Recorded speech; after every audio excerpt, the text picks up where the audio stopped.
Assalamualaikum warahmatullahi wabarakatuh. Good morning my dear students.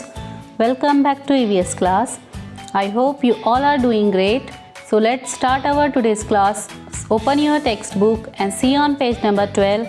Here one activity is given. So let's see. Plants reproduce through seeds and stems. Activity: list out the plants that reproduce through seeds and stems. Here we have to write the names of plants which reproduce through seeds. First one, soya beans, mangoes, carrots. Soya beans, mangoes, carrots. Here we have to write the names of plants which reproduce through stem. Rose, onion, potato. Rose, onion, potato. Understood? Let us move on to the next section, that is life cycle of a plant. Seed is an important part of reproduction in plants. Seeds developing from seeds is one of the wonders of nature. So seeds developing from seeds means when you plant a seed, that seed is going to germinate. Germination is the process by which seeds become a small plant. Okay. So after germination, the plant is going to grow. It is going to bear flowers, fruits, and we can get new seeds from the plants.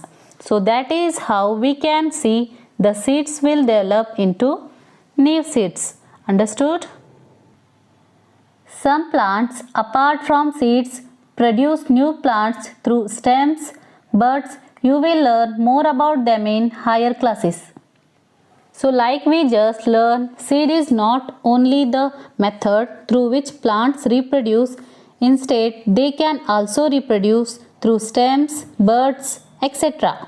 Okay? Let us look at the life cycle of a plant.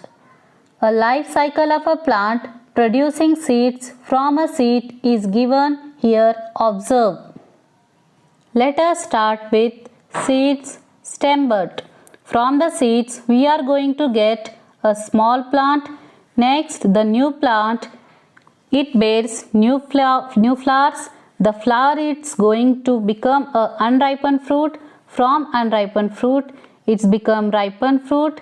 And from the ripened fruit, we can get a seeds again through which another plant can grow. Understood? Let me show you life cycle of tomato. From the seeds we can get a young plant. From the young plant we can get a mature plant. From the mature plant we can get a flower. From the flower we can get a unripened fruit. From the unripened fruit we can get a ripened fruit. From the ripened fruit we can get seeds. So it is the life cycle that keeps on continuing and giving us new plants. Understood, students? Okay. Okay, move to next page. Another activity is given here. Let's see. Reproduction of plants is advantageous to animals, including man, in many ways. Discuss with your friends and list them. I have given a list of some of the uses of reproduction in plants. So the first and the most important use is many animals depends on plants for food. So the life of herbivores like cows, deer, etc. are depend on plants for food, right? Next advantage is human beings obtain numerous raw materials from plants, for example cotton, fiber, etc. So we obtain raw materials such as cotton, fiber, etc. from the plants, right? Next, third advantage, flowers supply nectar to several insects.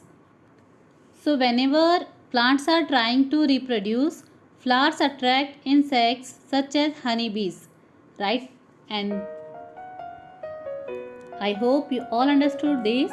Okay, now see your homework. Complete this activity in your textbook. and also write the advantages and uses of plants in your textbook. Okay, we will stop here. Jazakallah khair. Thank you. Have a great day.